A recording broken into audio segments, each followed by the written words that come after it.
right now we are watching the Middle East, where a 2-week ceasefire is now in effect between Iran, the United States, and Israel, after Tehran agreed to President Trump's demands. Now, Gulf states have reported new attacks this morning, but the Pentagon says our military will make sure that Iran holds up its end of the deal. And we are now learning about the possible next phase for peace. President Trump telling the New York Post this: he expects peace talks with Iran to happen in Pakistan, quote, very soon. Hello, everyone. This is Outnumbered. I'm Kayleigh McEnany, here with my co-hosts Harris Faulkner and Emily Compagno. Also joining us, Sandra Smith, co-anchor of America Reports, and Griff Jenkins, co-host of Fox & Friends Weekend. Well, Secretary of War Pete Hegseth and Chairman of the Joint Chiefs, General Dan Raisin Kane, explained how close Iran came to total catastrophe. You see, had Iran refused our terms, the next targets would have been their power plants, their bridges, and oil and energy infrastructure. Targets. The United States has devastated the regime's ability to harm Americans and our interests for years to come. Iran would be wise to find a way to get the carrier pigeon to their troops out in remote locations to know not to shoot any longer one-way attacks or missiles, because it takes time sometimes for ceasefires to take hold. We're watching it. We're prepared if necessary, but we hope and believe that it'll hold. Iran said last night that it would allow traffic to safely sail through the Strait of Hormuz. A maritime shipping tracker, though, reporting 2 ships have passed today. The Pentagon says our military is watching and, quote, commerce will flow in the strait. President Trump says this on the next steps, quote, the United States will work closely with Iran, which we have determined has gone through what will be a very productive regime change. There will be no enrichment of uranium, and the United States will, working with Iran, dig up and remove all of the deeply buried B-2 bombers' nuclear dust. We are and will be talking tariff and sanctions relief with Iran. Many of the 15 points have been agreed to. Secretary Hegseth weighed in on the new regime that agreed to this deal. It's a new group of people who've seen the full capability of the United States military and has a new calculus about what it means to negotiate with us, hence why they came to the table wanting a ceasefire and the shooting to stop. U.S. CENTCOM will continue to monitor that situation. They will continue to have a series of response options, and if need be, will come to the Secretary and to the President for guidance and be prepared to do the things that they're ordered to do so against valid military targets in accordance with the normal procedures that we have. Well, there are a lot of moving parts to this hour by hour. Harris, the Saudi pipeline that was hit. Yeah. Not only that, you have PBS NewsHour, who President Trump spoke to, saying because of Hezbollah, they were not included in this deal. That'll be taken care of. That's a separate situation going on. But Iran saying we want to close the strait if that's still happening. In other words, a lot happening. Yeah, I'm most focused on the Strait of Hormuz because that's where the president has been focused. And when you see Saudi Arabia's east-west oil pipeline getting hit, it's problematic. I know other countries, Lauren Samedi from Fox Business was on with me last hour, other countries are looking for ways to work around Strait of Hormuz. Now, that's not going to happen in the next 2 weeks, but they are thinking about their own pipelines and movement of their oil out into the world. That's the problem for Saudi today. And then you've got the case of, well, there's no ship moving right now. And what is the military, what is the Iranian military doing right now? Are they able to lay mines? Do we have eyes on them? Like, what's happening? This is a sticking point for the president. It has to happen. So my question is, do they need a reminder at this point? Because we're not seeing movement. And was there some kind of an agreement where you've got 24 hours to continue killing your neighbors, going after the UAE and Bahrain? I mean, there's a list of countries that we got from Trey last hour. I mean, they are shooting out Israel, Kuwait, UAE, Bahrain, Qatar. They're continuing to attack their neighbors. So what is the timeline on this? Because 2 weeks of this looks like war. It doesn't look like ceasefire. We've stopped. But I know the president, as the White House has said, they're watching this very closely. I'm curious, what really is their timeline to stop this behavior? And let's listen to Vice President J.D. Vance. We're learning, according to reports, that he was instrumental in being a part of this, what he calls fragile truce. Listen to what he said in Hungary this morning. This is why I say this is a fragile truce. You have people who clearly want to come to the negotiating table and work with us to find a good deal. And then you have people who are lying about even the fragile truce that we've already struck. He's told us to come to the negotiating table, but if the Iranians don't do the exact same thing, they're going to find out that the President of the United States is not one to mess around. He's impatient. He's impatient to make progress. He has told us to negotiate in good faith. And I think if they negotiate in good faith, we will be able to find a deal. But that's a big if. And ultimately, it's up to the Iranians how they negotiate. I hope they make the right decision. Sandra, it is a big if.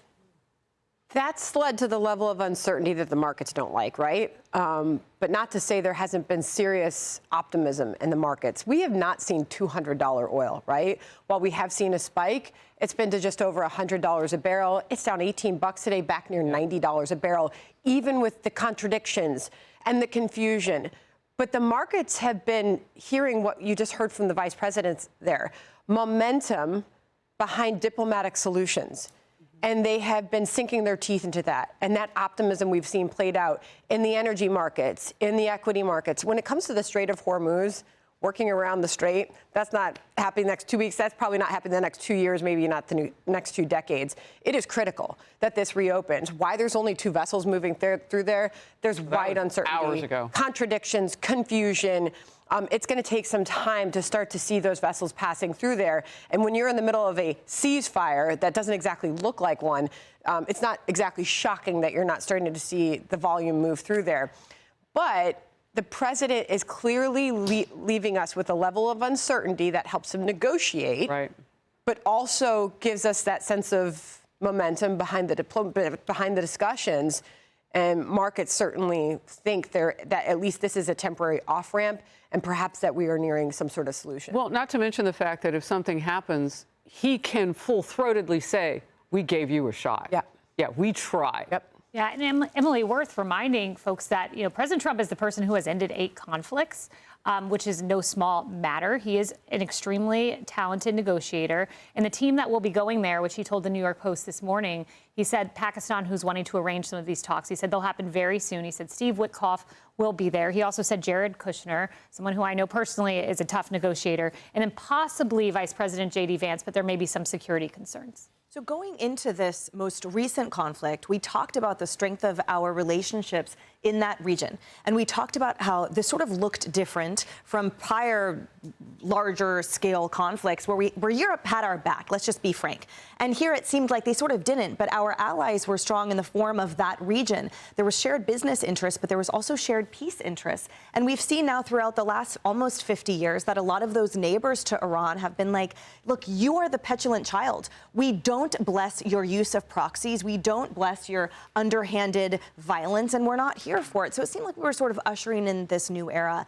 And I bring this up to say that in this sort of current climate of, I think the world is holding its breath, and there is definitely more questions than answers right now. It is sort of a state of let's wait and see and a bit of confusion. I think what will emerge is the strength of those allies in that region, who, by the way, are still getting shot at all day, every day. So I think right now, and we saw that in the form of the vote yesterday, the world is on our side. Now, the momentum behind the diplomacy, it needs to as well come from our neighbors. I have all the faith in the world in our commander-in-chief and our negotiators, Kushner and Witkoff, and certainly our military. But in terms of the sustainability and the deliverables, we are dealing with a peoples and a regime that is dedicated to our eradication and the eradication of our Jewish allies. So to move forward from that and to truly have peace that is lingering, like a stable peace, not just a tentative one, and what that looks like for our daily existence in the markets, I think that will need a larger Red Rover chain where we enlist the help of and we see pulling through those neighbors. To that point that Emily makes, Griff, about our neighbors, I was watching the press conference this morning and I hear them thanking the Gulf allies and I hear them thanking the military, and our incredible military did such phenomenal work. And just there was this list of outside actors beyond the United States. I didn't hear a lot about NATO. No. And then Mark Rutte is coming today, and we know there will be some tough conversations despite the camaraderie that the two have, because NATO did not step up in this. No, and specifically Spain looking at you. I mean, they literally wouldn't let us overfly the bases that we pay for. And it's going to be a tough conversation with Rutte, because President Trump's now making it clear an option of ours is to pull out if indeed we're going to do that. After Trump, by the way, strengthened NATO more than any other previous president by getting them to pay their fair share. But, I want to come back to one thing you said, because out of that press conference, the message was pretty clear that the world's leading sponsor of terror, Iran, has been militarily effectively defeated. 80% of their air defenses are down. 90% of their weapons factories have been hit, according to Chairman Kaine. But you mentioned the 8 previous conflicts that Trump tackled. So Democrats are already saying that this is taco Trump always chickens out. Let me give you another acronym.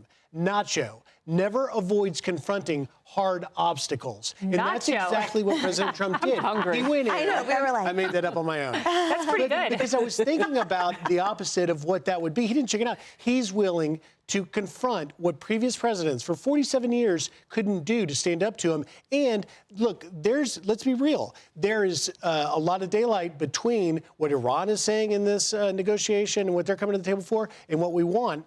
But one stands out, and that is the uranium. Nearly 1,000 pounds of enriched uranium, and it was made very clear at that press conference and from President Trump that they will never have it, whether we have to go in and take it or however we get it, another midnight hammer. And so that's going to be the real test of this new regime, whoever they are. And it looks like they've got remnants, obviously, of the previous one, since Khamenei's son, Mojtaba Khamenei, is apparently the leader, even though he's in hiding and disfigured or injured. But at the end of the day, whether or not they come in the next 2 weeks, fighting or not fighting going on, and make a good faith effort on the uranium, this is going to look very different. I mean, I'm like, all your erudite points about foreign policy, I'm still stuck on the taco for nacho. That was very, very good. Never avoids confronting hard obstacles. That's what this president has done in 15 months. There's nothing he's been afraid to go head on and try and change the dynamics and ultimately do what's best for America. Well done, Griff. Hey, everyone, I'm Emily Compagno. Catch me and my co-hosts Harris Faulkner and Kaylee McEnany on Outnumbered every weekday at 12 p.m. Eastern, or set your DVR. Also, don't forget to subscribe to the Fox News YouTube page for daily highlights.